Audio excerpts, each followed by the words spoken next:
There's always opportunity costs. And the thing is, there's never a good time and place to make a principled rebellion. The question is your counterattack to a principled rebellion over the top and going to make it worse or better? So if you bring in guns, bombs, people that want to harm people, people that are looking at ambiguous situations, seeking threat and harm, is that a good thing? So one of the things that the protesters could do better is make it very clear the parameters to make sure they do not want to harm police officers who also are often family members and have children as well. And you're not looking to harm people that disagree with you physically because those people have family members as well. That was not clear from my understanding in terms of these peaceful protests right now. And also, when you have a peaceful protest, what are you going to do as a safeguard to protect against the 5% of people that are throwing rocks at cars, that are willing to punch a police officer in the head, and that are willing to dox where ICE officers, police officers, and military are going to be in the hopes that they actually are stopped and harmed in some way. So all of those things interfere with the mission.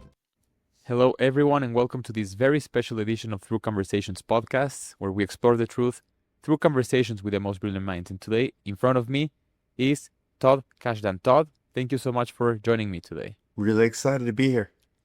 Well, before we hit record, you told me you were working on some articles today, and you hit publish or you submitted or anything. But let's get right into it. What did you write about today? Yeah, so this is my Substack called Provoked. It delivers on the title, and today's issue was about how we're all soft eugenicists. Okay, we have to definitely unpack that. What do you mean by that?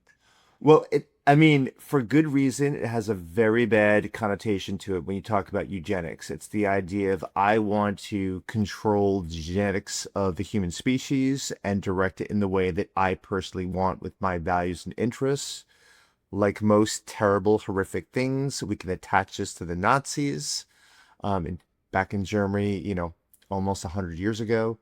And in some ways, you can go to animal breeding where we tend to choose pets who are, my dog right now is named after Carl Sagan, and she's a half Labrador, half hound, and she was from a breeder originally. So, that's where we tend to think about soft eugenics now. But we can also talk about 3 other places where this occurs. We could think about dating. We can think about fertility clinics. We could think about HR in terms of who we hire. And we could even go to a 4th category in terms of how we are definitely non-randomly selecting people to enter into our social network. Let's unpack the 3 of those. In dating, how does that happen? Well, Tinder, for example, there was big news a couple weeks ago where they added a height filter.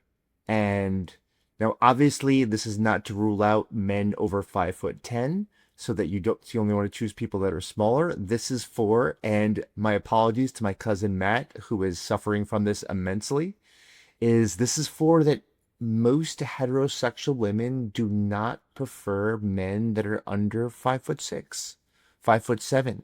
The average height for a man in the United States currently is about 5'10". This is one of the really... A lot of time is spent on race, gender, sexual orientation, and not enough time is spent on basically the ism of people don't prefer short people when it comes to, the dating world. And there is a genetic eugenic element to this, because one thing that we know about height is influenced by your genetics, your mother and your father. How is it influencing your mother, your father, your grandparents is the level of nutrition, the level of having a high opportunity environment such that your genetic possibilities reaches the higher thresholds. So those people that are not getting sufficient nutrients, they're shorter, they're physically weaker, their bones are more brittle. And so this is somewhat of a proxy evolution-wise of, are you good stock? And that speaks to eugenics. Wow. Of course, all of this, we'll get into the other two branches that you discussed, but all of this is unconscious, right? We are navigating through all of this ocean of this irrational or slash unconscious decision making. Yeah, I'm glad you brought this up. So we know from the past couple decades of research that we determine whether we trust someone within 5 to 10 seconds. We know that we are over a 60% probability of guessing whether a man in particular is heterosexual or gay based on a short, brief interaction. We're extremely good at figuring out your big five personality trait profile. Openness to experience, how high are you, how conscientious are you, how extroverted are you, how agreeable are you, how neurotic or emotionally stable are you, within less than a minute. So these are unconscious processes as you're describing. I like to refer to them as the fringes of conscious awareness. You kind of know a little bit. You're picking up in terms of, is someone standing with their legs crossed while they're there, where they're a little bit off center? That's a little bit of a cue that you're uncomfortable. And you say to yourself, is that a stable property across situations? Is this a neurotic person? You could see the amount of breath that they take in terms of how much air in a conversation do they absorb. That gets to a nice proxy of, are you timid, shy, or dominant and assertive in your world? So we're making all of these assumptions, hypotheses, and guesses based on very brief behavioral residues when we're talking to somebody.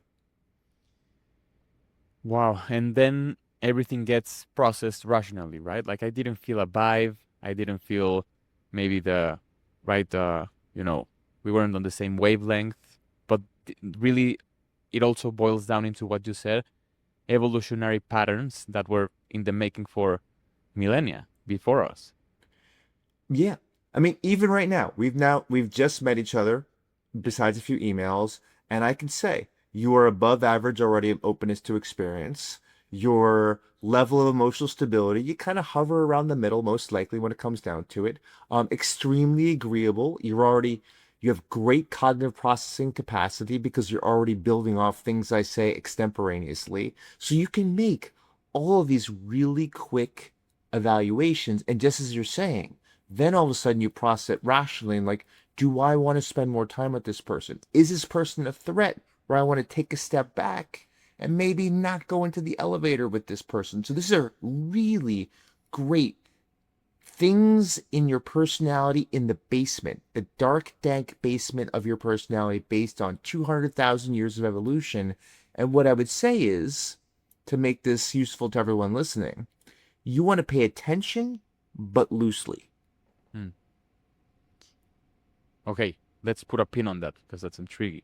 I don't want to also miss out on the two other uh, branches, and then also the big five personality traits that you discussed. I just did my second exam, personality test, just in preparation for this conversation yesterday. The last time I did it, I think was 2020, and I didn't see a ton of change except for one of the personality big five, which was in fact uh, agreeableness. It increased a lot. Like, yeah, except like I was very surprised. But let's get, so we have these three.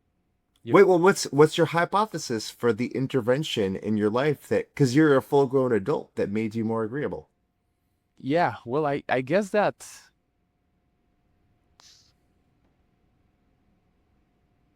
I think it was more because I've always been a very compassionate person, but it has grown a lot in the past years, especially since I wrote my book, my first book. I just realized that, we're finite beings. We're not here for a long time. Everyone's dealing with some whatever situation. And I just, it, it, it stopped being like a thought and it became like a, part of myself, just having more grace also with myself, more compassion with others. And then just trying to see the good in all. I mean, I'm also assertive. It also showed up on the big five.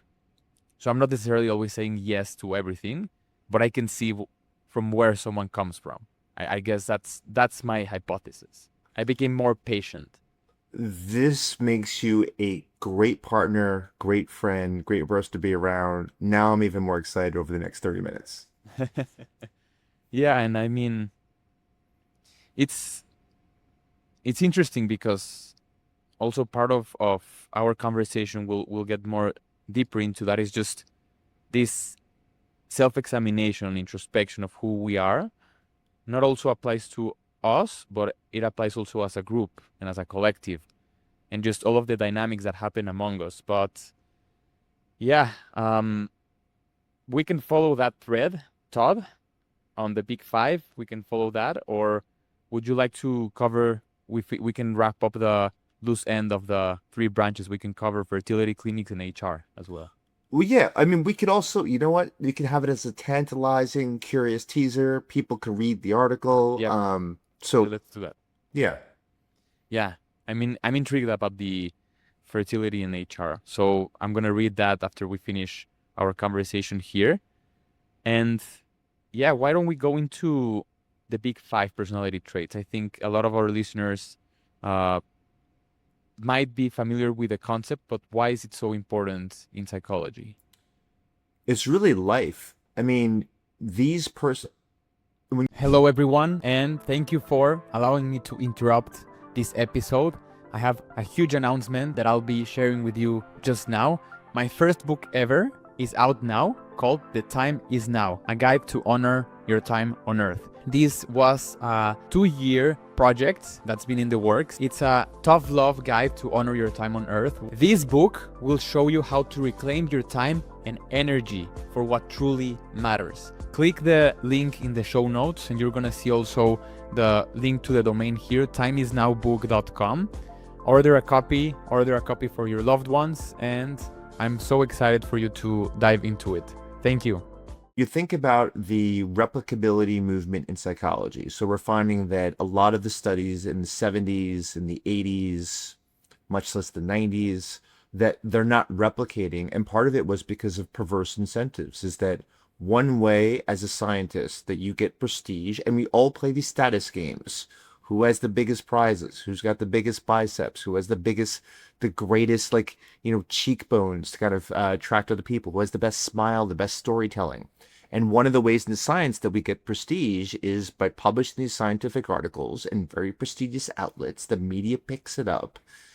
In that, how do you get into these prestigious outlets is you find really novel, bizarre, like left of center findings. So if I was to do a study and find out that the more profanity that you use when you're with your young children, the more emotionally intelligent they become, you'd be like, what?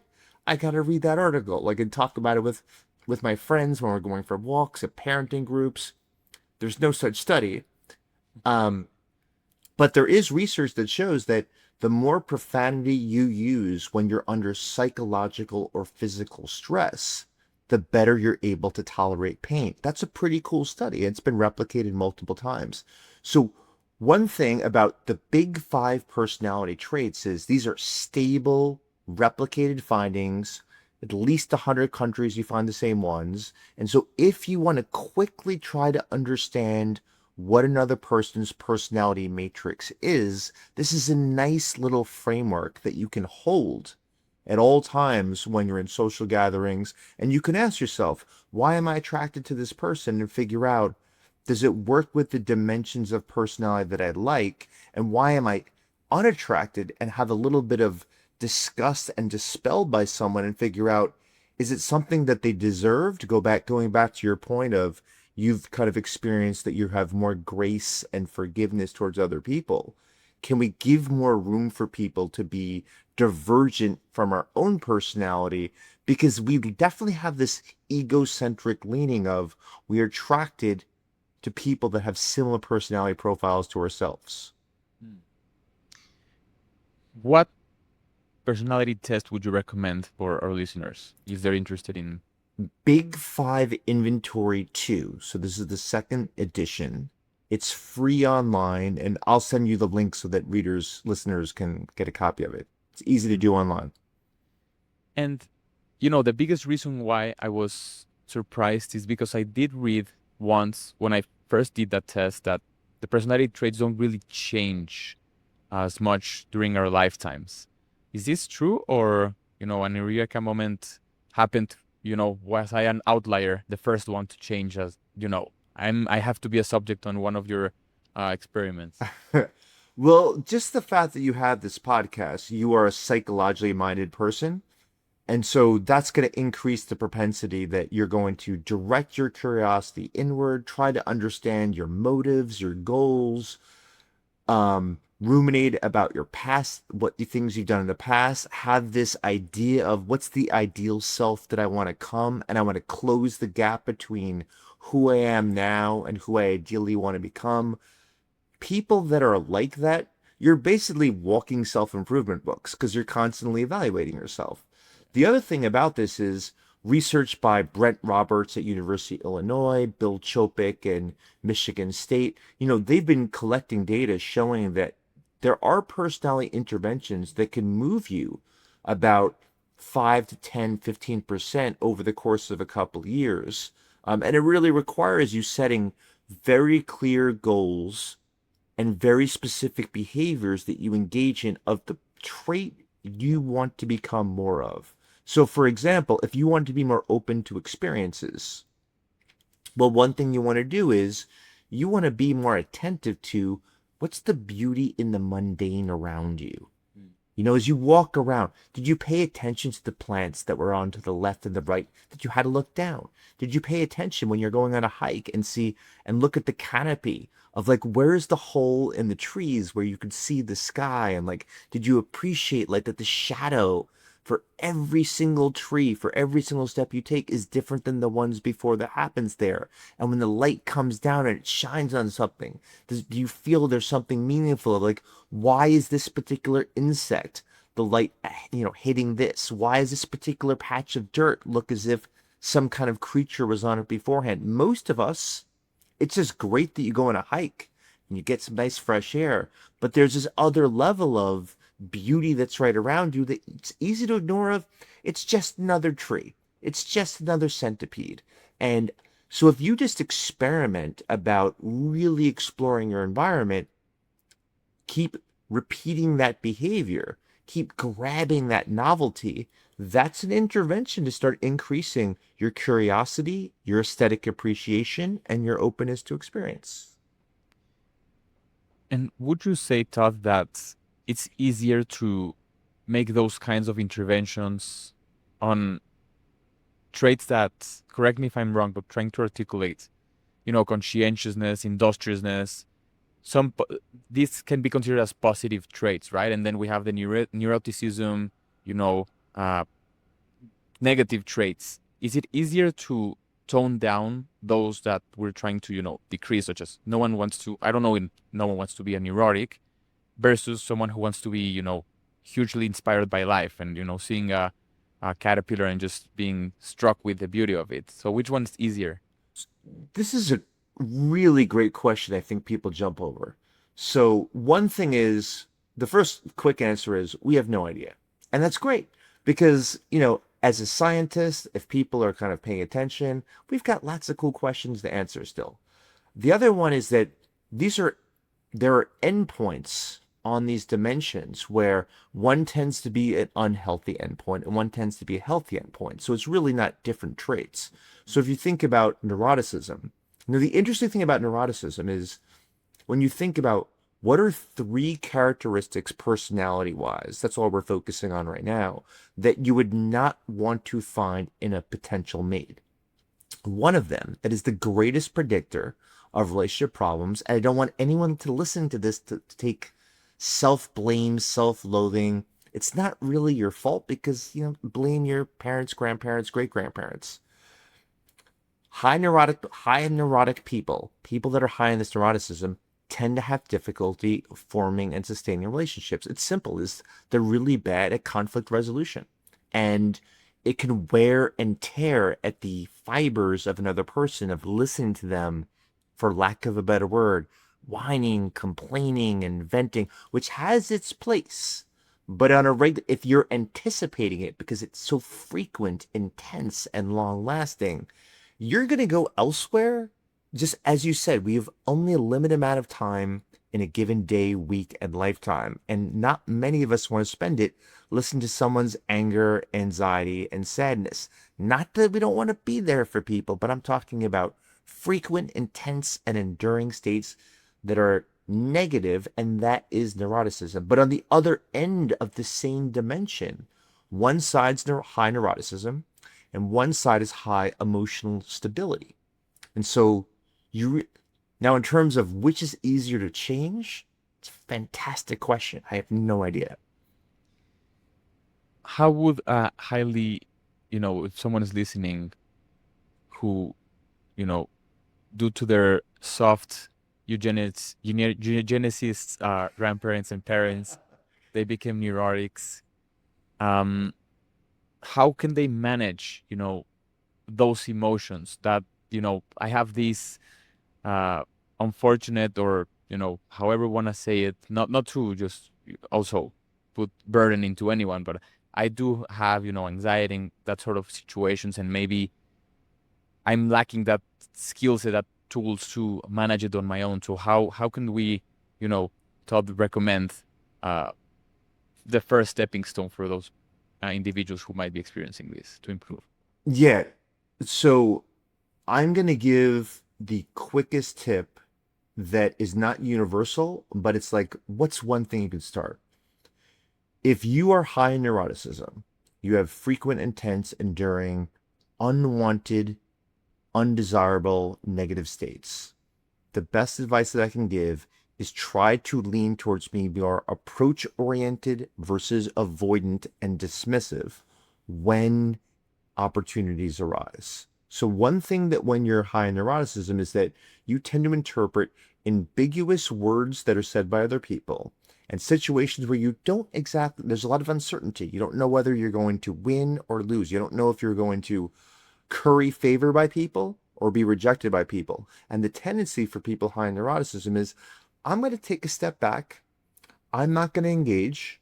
I'm going to leave the situation. I'm going to abort and I'm going to go do something solo, like read a book or go to the gym or all the good things. But we know that lasting, significant, meaningful relationships are the best predictor of a good life.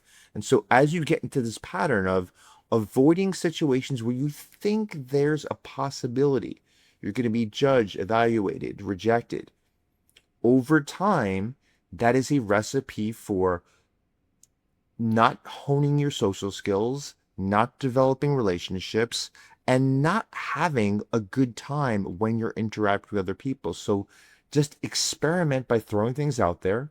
And when you think about what's the worst thing that can happen if you go onto a podcast with someone you never met before and you're going to talk for an hour, the worst thing that's going to happen is I'm going to listen to this again and say, my God, you are the worst storyteller. You say so many freaking times.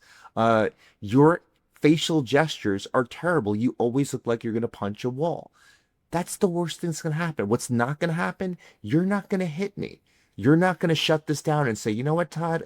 It's not enjoyable at all talking to you. And you're not going to call all of your friends, hopefully, and say, do not put this guy in a podcast. He is so not entertaining. And yet, our brain can very easily envision all of those banishment outcomes, and they're very low probability. Yes, and I can see how someone who deals with a lot of anxiety and can extrapolate, situations, especially in modernity where we're not being hunted by lions or mammoths, we're just the biggest, you know, fortunately, one of the biggest things we can do to, you know, become afraid is public speaking or becoming leaders in a movement. We'll cover that in a bit. But I would also like to discuss, you know, we're talking about neuroticism, so and anxiety and anger.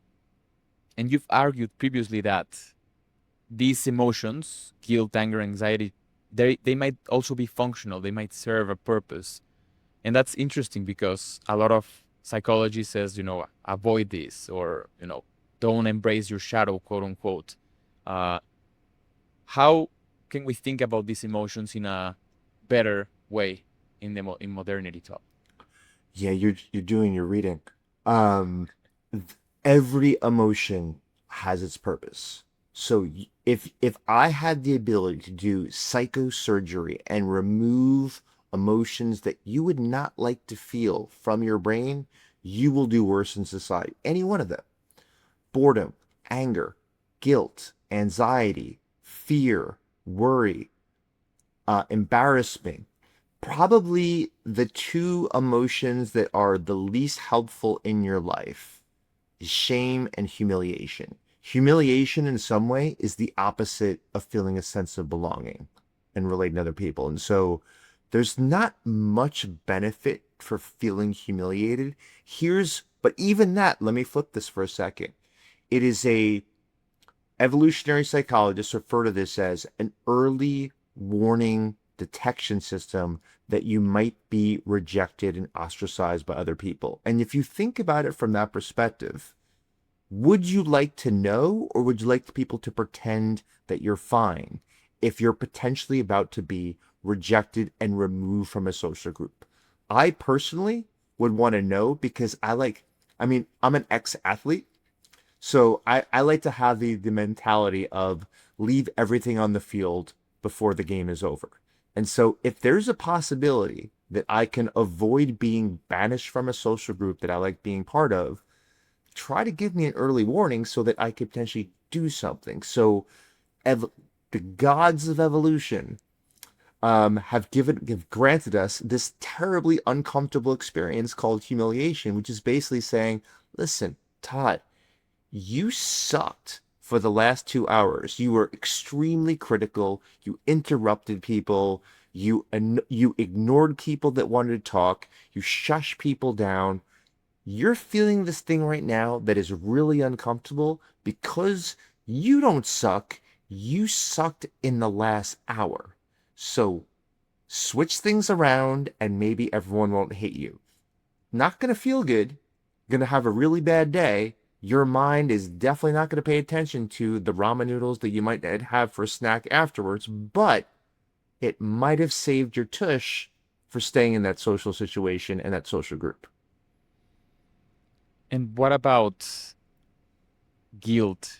What about those other emotions that we discussed? How can we reverse engineer, because they are not comfortable to sit with. Oh yeah, nobody wants to feel guilty. Like it's gross.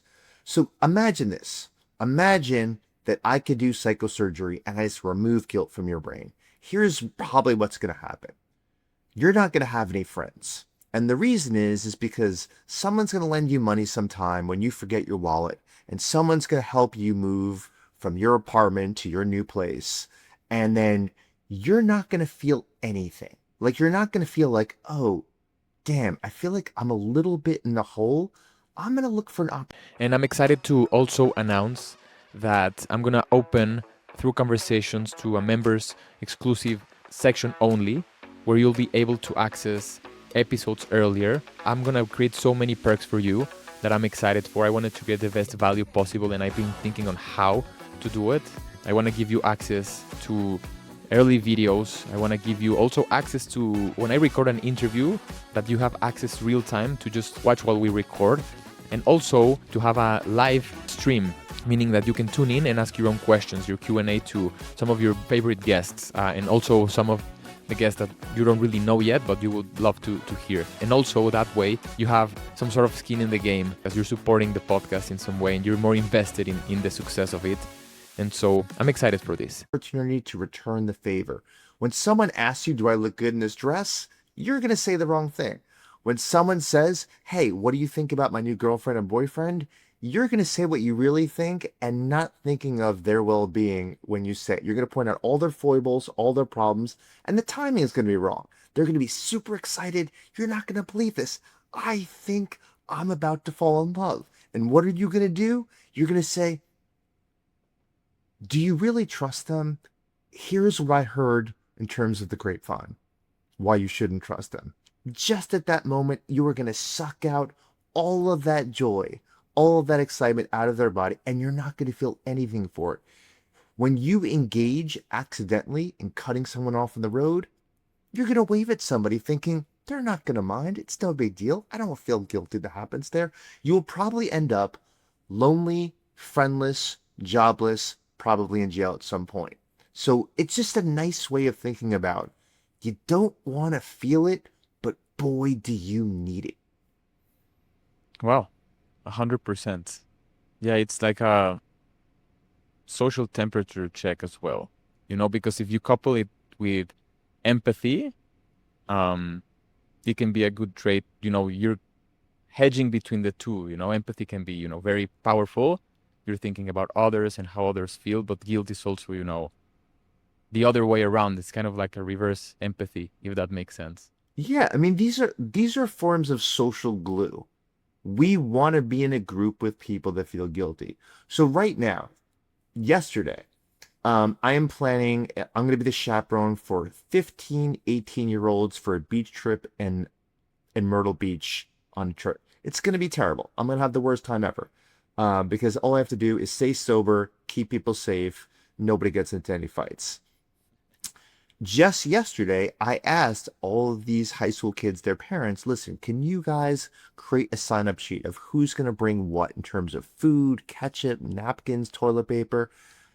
Three parents said, my kid's going to bring their own stuff, so we're good.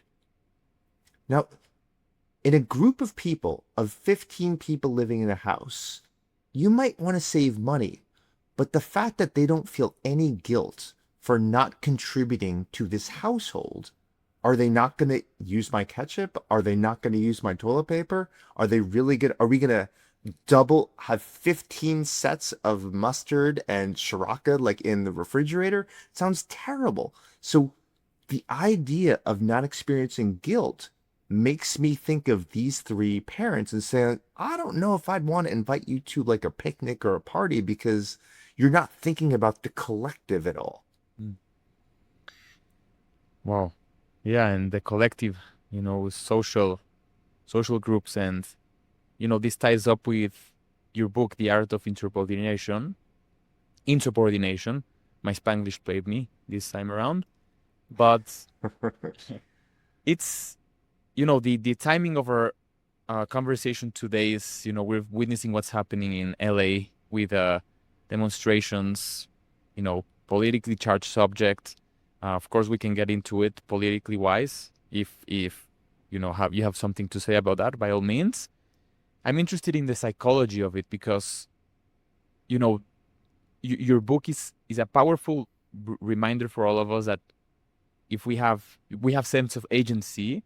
That's how I took it. We have sense of agency, and Great. and if we believe in something, in a movement, if we believe in some cause, we should lean into being assertive and being trusting ourselves to make a change or to just advocate for what we feel.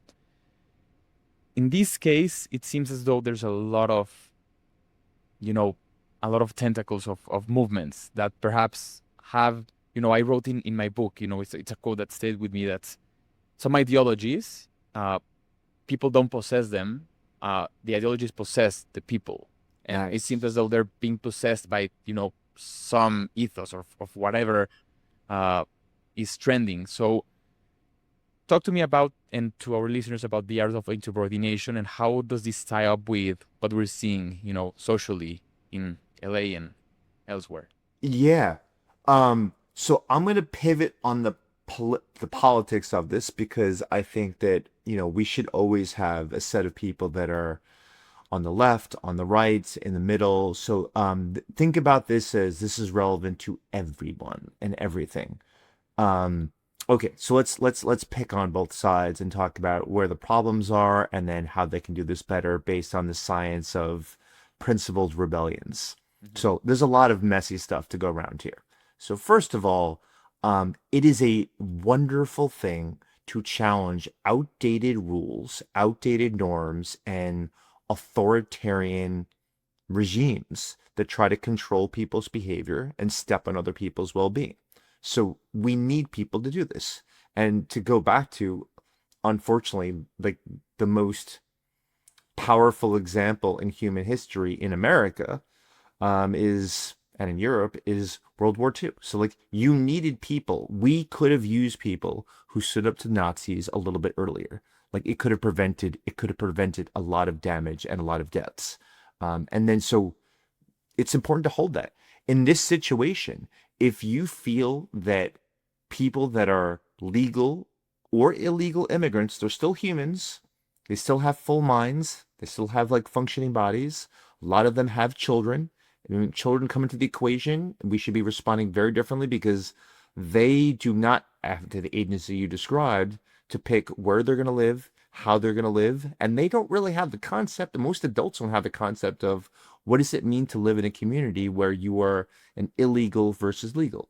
So if we just focus on some of these people have children that are at the mercy of adults who have compassion, care, and love in them, let's do everything we can to protect them. Let's focus first there. And in that case, you have a bunch of people who basically said are basically engaging in a peaceful protest to say, let's do this better. So this is a I don't think this is that controversial. It is a problematic societal rule that we are going to just banish every young child that's in this country because they don't have their papers signed and they are too young, possibly even to read or write their name, much less actually know what those papers are. So that's not very complicated. I have not heard people on particular sides that said, how do we save the children? And part of saving the children is they're going to need some kind of parental figure. And if they don't have a parental figure there as well, guess who's going to take care of them? The state. And you know what the state is? They're not good at taking care of kids. So that's a good thing to protest. Now, you get a situation is, what is the level of danger of people protesting? Now, at one end, you could argue, we've all been there where we've been in traffic jams and said to ourselves, my God, if there was this one single car accident, the amount of time it has impacted the lives of every single person that's on this road, we're talking about millions of minutes that often happen on a highway for one. So you can argue that's a big issue. There's always opportunity costs. And the thing is, there's never a good time and place to make a principled rebellion. The question is your counterattack to a principled rebellion over the top and going to make it worse or better? So if you bring in guns, bombs, people that want to harm people, people that are looking at ambiguous situations, seeking threat and harm, is that a good thing? Is it good for the kids who are in these neighborhoods? Because if parents go down and they get beat over the head with a stick, in the middle of there are going to be kids who are in the school or at home that are now not going to have a parental figure that happens there. So if you care about families, this is important. If you care about human welfare, this is important. One of the things that the protesters could do better is make it very clear the parameters to make sure they do not want to harm police officers who also are often family members and have children as well. And you're not looking to harm people that disagree with you physically because those people have family members as well. That was not clear from my understanding in terms of these peaceful protests right now. And also, when you have a peaceful protest, what are you going to do as a safeguard to protect against the 5% of people that are throwing rocks at cars, that are willing to punch a police officer in the head, and that are willing to dox where ICE officers, police officers, and military are going to be in the hopes that they actually are stopped and harmed in some way? So all of those things interfere with the mission, which is, we don't like this rule in law. We'd like to eradicate it or at least improve it. So that's the issue on the protester side. We can dive more into that before kind of I talk about what's the problem for the law enforcement side. Yeah, no, by all means, I'm very interested in listening to this more and listening to you more. And yeah, it's, a 5%. It's just a very small handful of people who are willing to take violence and just move off the rails. The whole movement. Not only this one, it's happened every single time that there's been protests. It's just a handful of people who do that, and then it just taints everything, right? It's just a very unpleasant situation for everyone. Yeah, so this could be 3.5 hours to talk about like how can you do this better. But for this and future protests, you should have a natural inclination to challenge your side, your group, and hold back the 5% that is going to engage in violence. And because that is going to be the new storyline and narrative of the entire protest. And it's happening now. Mhm. Because it makes great visuals. I just watched a video this morning of a guy that was standing on the grassy knoll in the middle of a highway and throwing rocks at cars. Mhm. Now, you don't know who's in those cars. They could be on your side, indifferent, going to the hospital to go visit their kid that has pancreatic cancer. Like, you have no idea. So, that visual immediately, viscerally makes me say, stop the protest. Mhm. Now, that's problematic in all sorts of different ways. Is that person is probably not representative of everyone that's protesting, but that visual it sticks really quickly. You just gave fodder for more people to now fight fire with fire and come in with violence, and that's not good for everyone. So what do? You take your arms and hold the arms back of that person who is throwing rocks and make sure.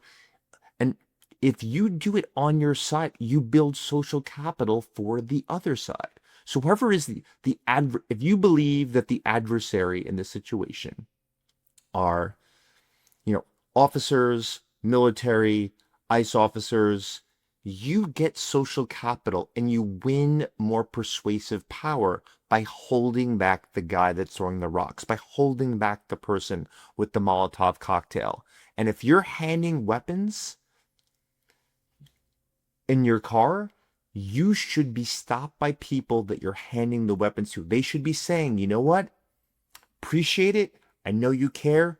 This is going to undermine the entire movement that happens there.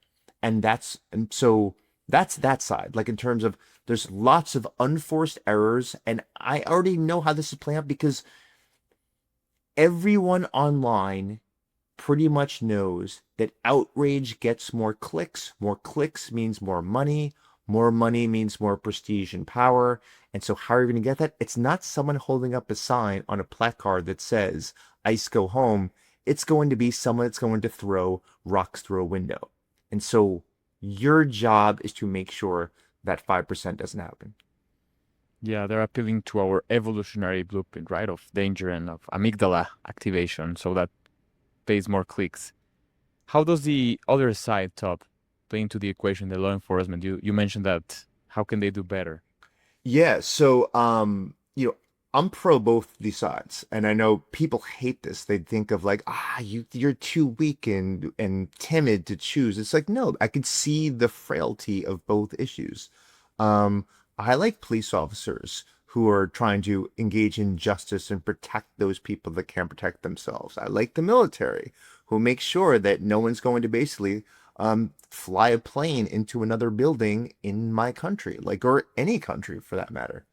Yeah. So the problem is when you come out with heavy artillery, when you come out in these uniforms, as you're saying, what it does, especially in a large group of police or enforcement officers, the part of your brain that gets activated is a module that's basically protect your allies, fight and avoid your enemies. You are activating the part of your brain that basically is like, I need to get rid of threats. And you are now a threat because you have weaponry and you have protective gear, which means you can do more harm to me than I can do harm to you. And I'm not paying attention to the fact that there are 2,000 other people that are protesting with me. I'm paying attention to the fact with my small 185-pound body cannot withstand even the shield, much less guns being shoved at me. In terms of, I hit the ground at 51 years of age, and then I know that I'm going to need more than one trip to the chiropractor when it comes out of there. That's what I'm thinking about. And what the problem is that a lot of enforcement officers in non-war situations are not trained to understand how individual people's neurological and behavioral responses are, which is that if there is a threat, I have pretty much two options. One is avoid and escape, which is tough in this situation because the streets are filled with people. Two is to basically get rid and vanquish the people that are a threat. That's how we've been designed. Small groups take care of the group, vanquish threats. I know that the enforcement officers have the perspective of we're trying to remove the threat from the city, but both you've now activated the same exact impulse in these protesters. You've, in some ways, an intervention happened. You have transformed the other 95% of protesters that are safe and turned them into people that are basically focusing on protect my in-group, fight against the out-group that comes in there because I don't want any harm coming to people that are the group that I care about. The alternative approach they could have taken is no tanks, no armored cars, come in there and basically have their hands in the air as a act of supplication and to be able to say, our job here is not to harm anyone. Our job here is to make sure that no store is harmed, no building, no school, no post office, no children. What can we do to make this easier for you so you can peacefully say what you want to say? That is not something that I'm hearing about. They skipped and just jumped the rungs of intimacy towards, we have to go into attack mode. Yeah, 100%. It's just a weird,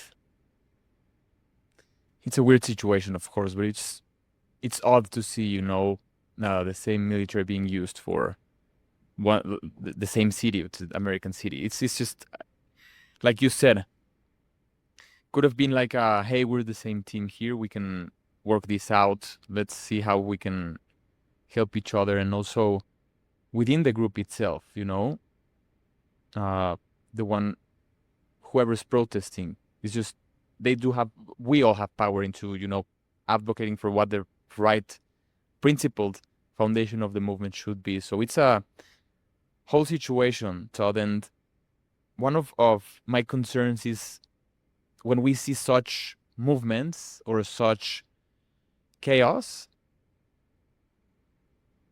and correct me if I'm wrong, but it feels like there might be a chilling effect for other worthy movements. Like, hey, I'm just burned out.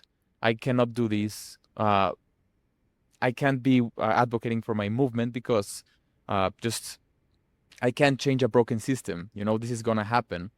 So how do you recommend? How can someone maintain a moral stamina? In such a culture where it feels as though we're rewarding quick outrage, quick clickbait versus sustained rebellions.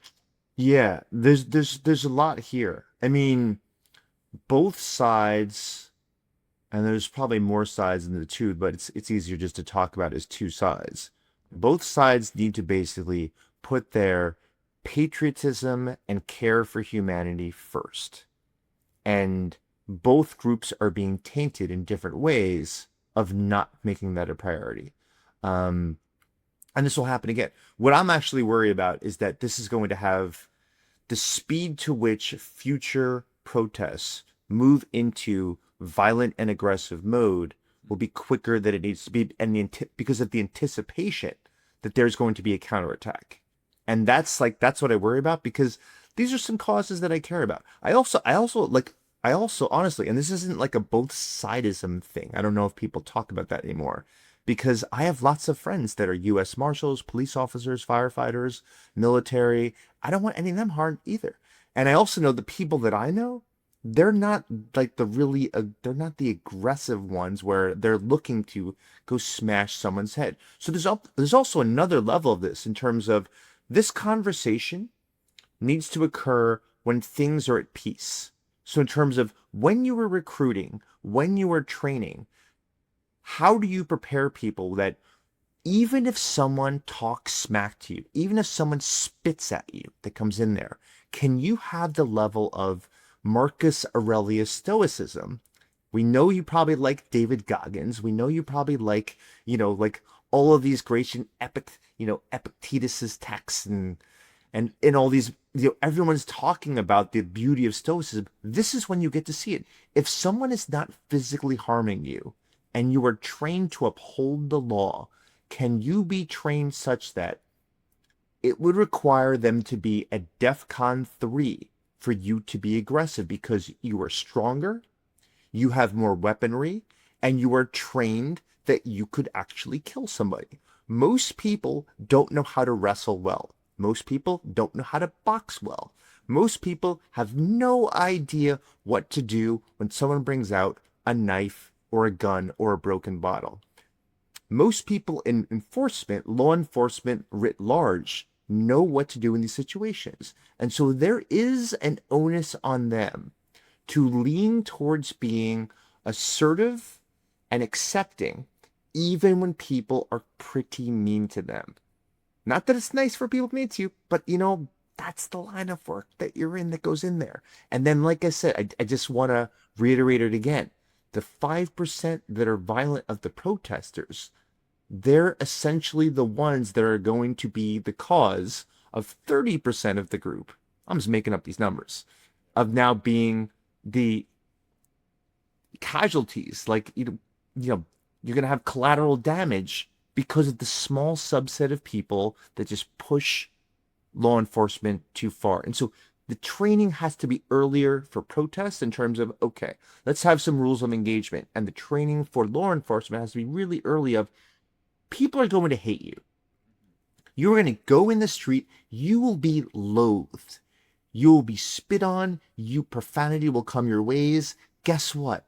Suck it up and take it, because the main objective that you have is not that no one speaks badly of you. It's that nothing bad arises in terms of harm of property and harm of human bodies. Wow, yeah. Todd, how can an individual be part of a social movement, a group, and not lose their identity over group identity? Yeah. I mean, I love what you said before about the ideologies end up controlling the person. Like once you kind of have this backpack of I'm liberal, I'm conservative, and that's why I have such a love affair for independence, because it basically means is like I'm gonna take this issue by issue. Like I'm gonna like watch this right now and just kind of just pay attention to, don't like that, love how you did that, don't care which side you're on. Like I would love more humans to have that kind of pragmatic approach to situations. One of one of the important things is exactly what the quote that you said in your book is: really try hard to be affiliated but not identified with the group. Mm. I mean, one of the things, I'll give you an example. This happened last week. Rob Henderson is one of my favorite kind of people that kind of writes and speaks about, psychology in the public space. And he sent me, a link that showed that people that deny the Holocaust, that's the third time I brought up Nazis in this freaking podcast. People who deny the Holocaust have lower IQ on average than the average American. And so when I see a study like that that confirms my priors, my belief system, my initial impulse as that someone who tries to be an independent thinker is, I now have to evaluate that research even more strongly than research that I disagree with. It supports exactly what I think someone would be like who denies the Holocaust. And so I'm like, all right, let me just make sure this is not my biases that are like, oh yeah, dude, yeah, those people suck. They're stupid. They probably got left back a few years. Hold on. Let me check out the science to make sure that you didn't try to put your thumb on the scale and to get the same results. We should constantly be having either the same levels of stringency to evaluate evidence for or against our beliefs. Strongly believe this. Like I would love If teachers got paid more in grade school, I would love to teach 8 to 15-year-olds how to do this, like how to evaluate things the exact same way, whether you believe them or not. Let me bring up this an arbitrary controversial study. Let's say that I found that people that actually have pedophilia but never acted on it, just the thoughts, which is a terrible psychological condition. You are a normal human being, but you have these dysfunctional thoughts that you don't act on. How do we become compassionate about them? If you published a study and pushed it online and said, we create an intervention to have how we could increase compassion and bring people into society who have these thoughts and really don't want to act on it, despise them and don't act on it, you will get a lot of hate online because people will say, are you saying pedophile is a good thing? Are you pro pedophile? Are you against kids? Do you want these people out among us? And they won't read the details that says, no, just imagine if you woke up, imagine you took a hit of acid and your brain was changed and all of a sudden these thoughts pop into your head and you didn't want them. Like, I have such compassion for someone that has to deal with that. Like, it's like, this isn't me. This is a synaptic connection that's just being activated in my brain that I wish I could remove, and I can't. I will not do anything. I don't do anything. And there's actually great research that shows that the percentage of people that have these thoughts that don't do anything is extremely high. It's a very small set that at them, different groups that go in there. When we see something like that, can we have our initial emotional reaction and then say, whoa, that's a strong emotional reaction. Let me pause and let me read what that article actually says before I read what I think it says or what I can promote that it says, because I know people are going to love me if I come out and say, these people all deserve to be held in isolation chambers on an island with no transportation and should not be part of society. Like, let me actually read the article. And if we could train people to be critical thinkers, but even anyone listening to this, you could train yourself that when you get all dopaminergically activated and excited because you read a scientific study that supported everything you believe in, I would say go read it, because there's always flaws in every single study. And how cool would it be if you could be the person that has the same view of stuff that supports or challenges your belief system? That's a really important part of this. 100%. And right when I thought, when how can I make sure that this episode doesn't get canceled by the YouTube algorithm, you bring out this study. So I have to think of a new technique, but I agree. Um,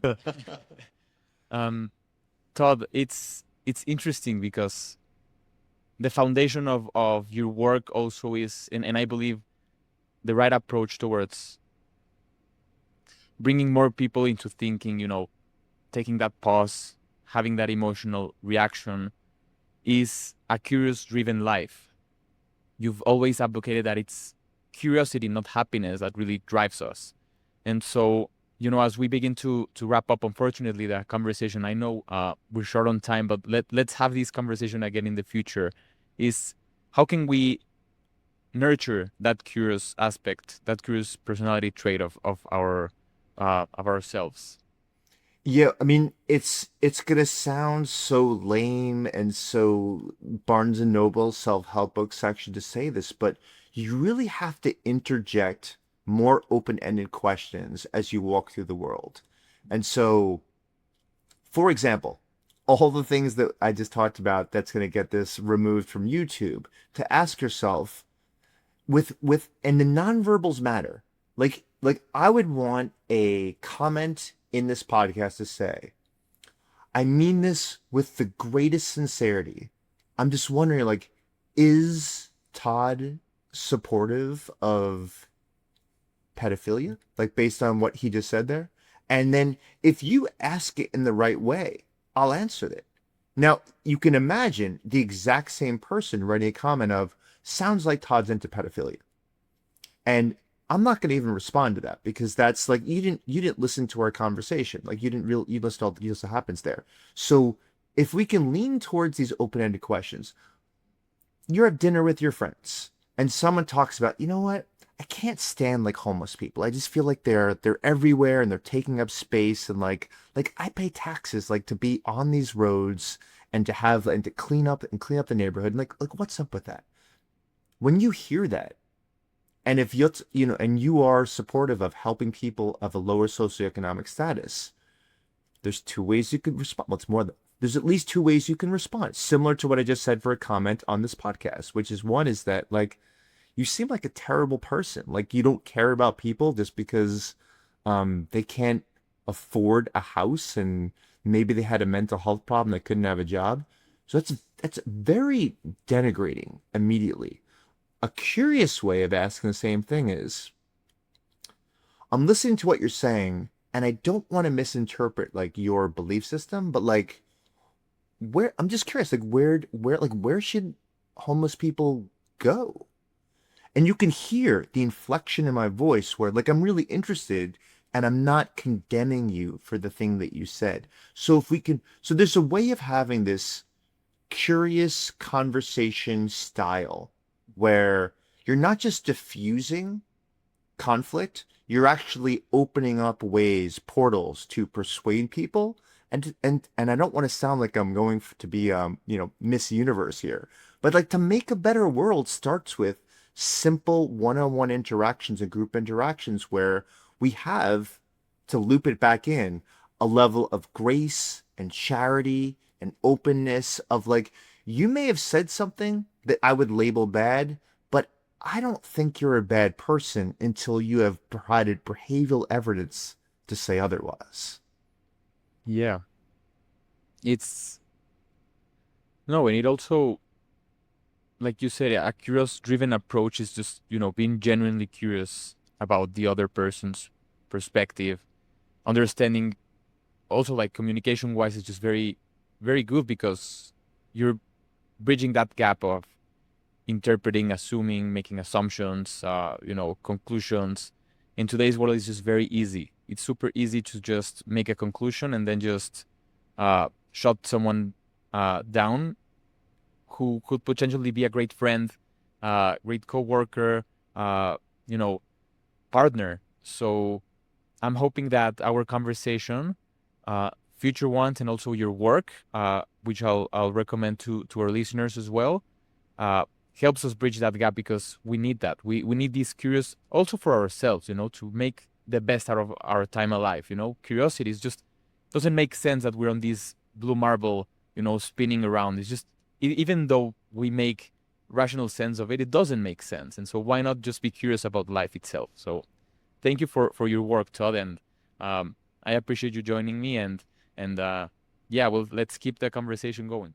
Oh yeah, I love your philosophical approach to humanity. So this is great, and I love that you're diving into controversial topics, which not a lot of podcasters do. So keep doing that. I love it. We'll continue. We'll continue, Todd, for sure. Thank you for joining me. My pleasure.